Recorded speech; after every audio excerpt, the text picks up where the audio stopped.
Today, a computer whiz gets the scoop of a lifetime, and later on, a pastry chef will butter you up with this occupation. Stay tuned for A Day in the Life.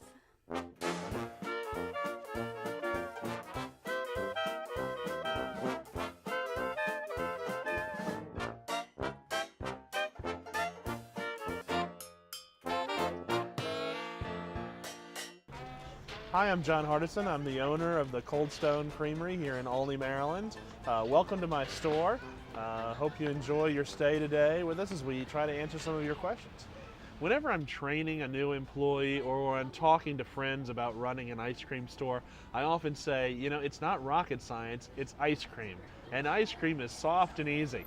So I'm sure my employees would say that the hardest thing about serving ice cream is the fact that it's so cold that their wrists and arms get tired from pulling and scooping the ice cream and mashing it on that stone and mixing all those mix-ins. So I would say the hardest thing is just trying to keep everyone satisfied and everybody happy. The thing about owning your own business or buying a franchise, you're not really trying to get hired by anybody. It's mostly kind of consulting with my wife, you know, saying, this is my plan, this is what I think I want to do, is that okay with you? Of course, you have to be liked by the people that are franchising. So there's an area developer that you have to go and meet and talk to and say, this is what kind of person I am, and this is my background, and they have to say, we think you'd be a good owner. My name is Diana Bumbrayson, and I'm the general manager of the Cold Stone here in Olney. My brother-in-law, John, who owns the store, called me, said he was doing something a little crazy and would I like to join him. And my husband and I talked, and we decided that it would be a good opportunity to come back to Baltimore, where I live, and actually come down here and work. And it hasn't been boring since the moment we opened the store. We have anywhere from 50 to 75 employees in the summer. That's a lot of people to train, a lot of people to work with, a lot of different personalities, and we just have a good time. When you're a franchise, although you're the owner of the store and sometimes you feel like king, you're not really the king because there's somebody above you that gives you a lot of rules and regulations that you have to follow. You're not the originator of the idea.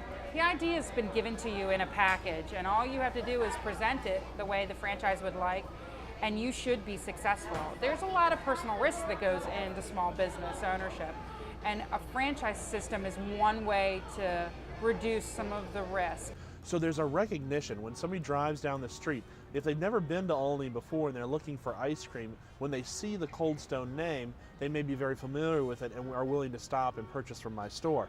Not only is Cold Stone a name, but it's a marketing concept, and it's an operations system, and there's a university that you attend to learn how to operate a store. I mean, so it is a business in itself, becoming a franchisee, and then you open your Cold Stone, and you are your owner of a business, but you have all those resources to fall back on it.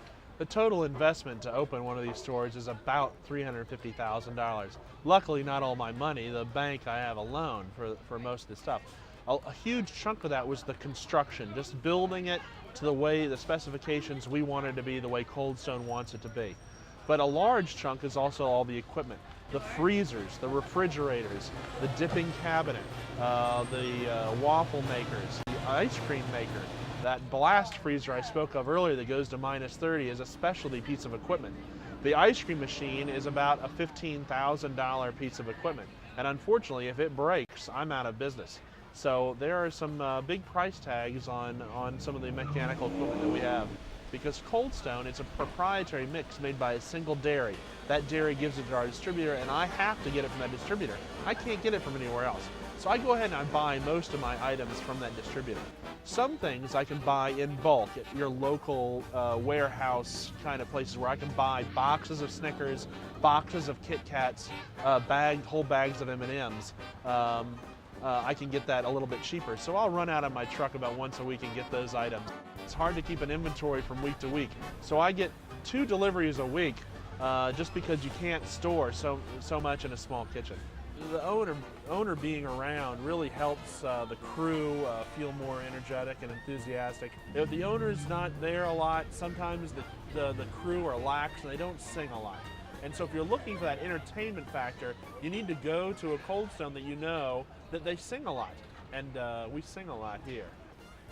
Most people think of an ice cream store as a place that little kids want to go to. And little kids do love Cold Stone, but it's not really who we cater to. Cold Stone's target customer base is actually females 18 to 34. I tell you, even though everybody loves ice cream, females 18 to 34 really want ice cream. So we make ice cream by starting from these bladders of ice cream, which is 2.5 gallons of a raw dairy mixture. We put it into the machine and add our flavoring, and then we hit the button to make it start. And about 9 minutes later, this softer than soft serve ice cream comes chugging out of the machine.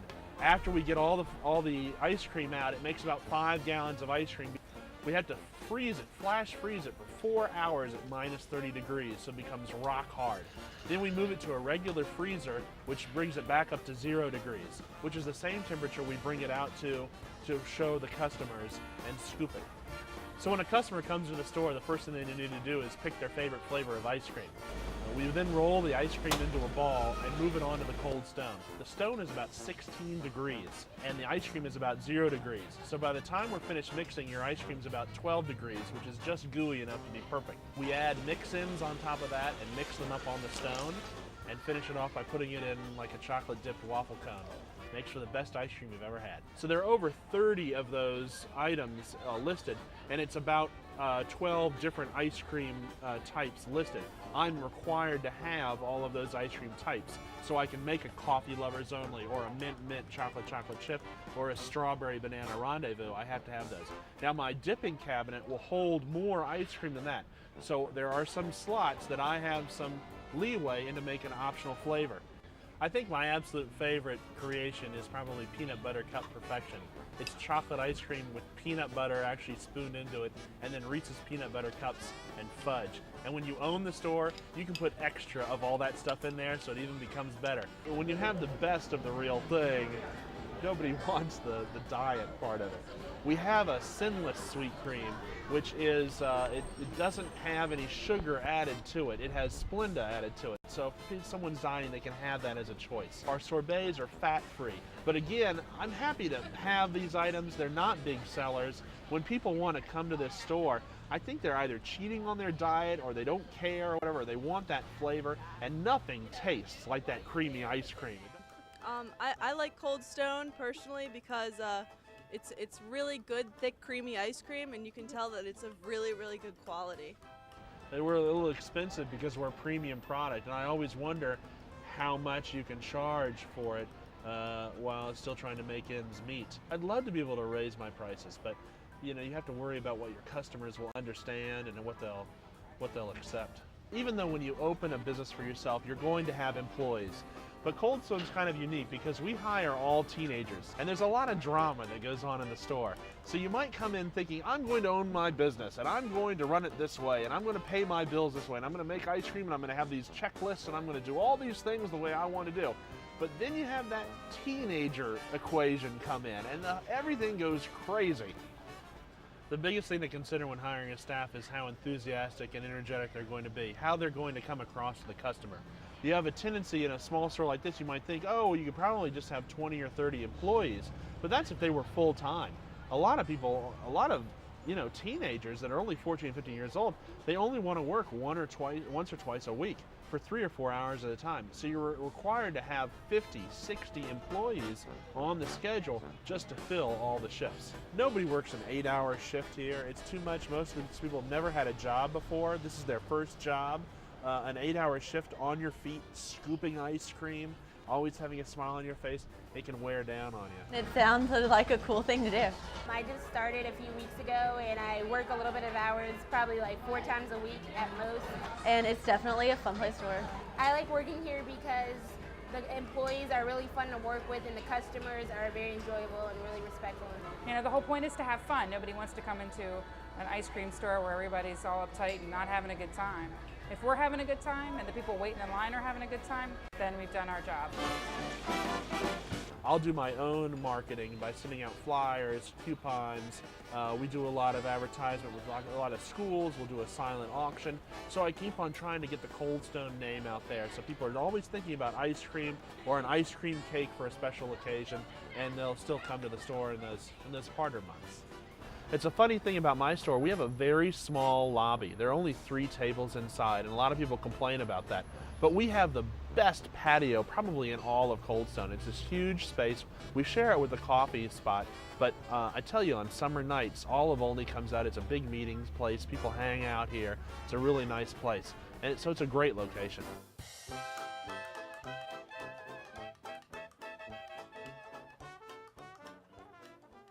Cold Stone has an annual meeting out in Las Vegas where we go to, and they give out awards, and we've received a few of those awards. Those are mostly for, again, the cleanliness on the inspection, reaching certain financial milestones and things like that.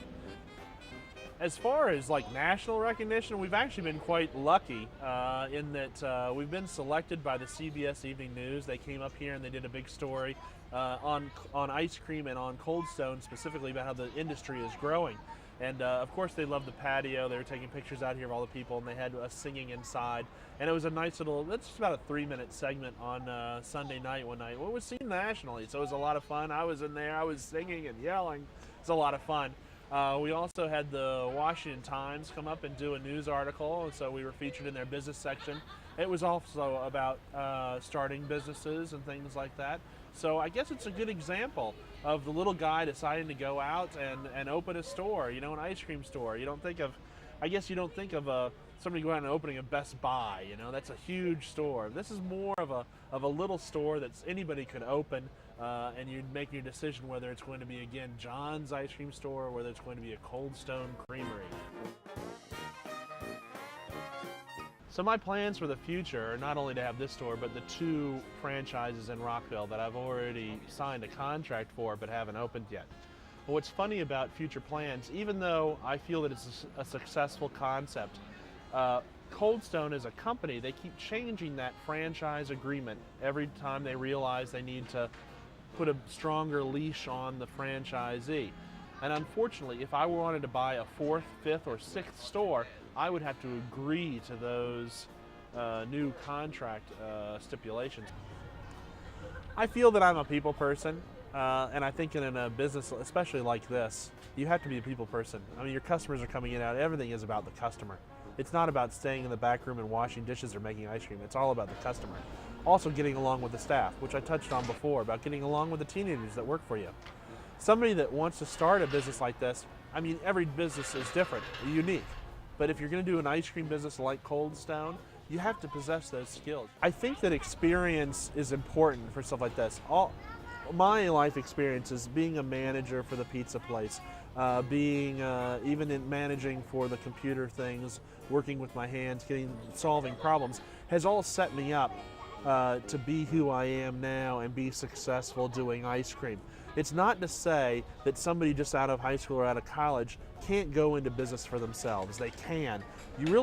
Mostly you need confidence. Opening a franchise, the skills that you don't possess, the franchise may have for you. And I can get on the phone and I can say, hey, this is Cold Stone in Olney, and I'm having trouble doing this. And they'll put me on the line with their expert who will help me do it. So the resources are out there depending upon how much of a bite you want to take out and take on in life. Well, thanks a lot for stopping by. I hope you've enjoyed your visit to our little ice cream store here and the behind the scenes to show that it's actually a pretty big ice cream store and that you've gotten a little bit of taste of what it's like to run a business like this.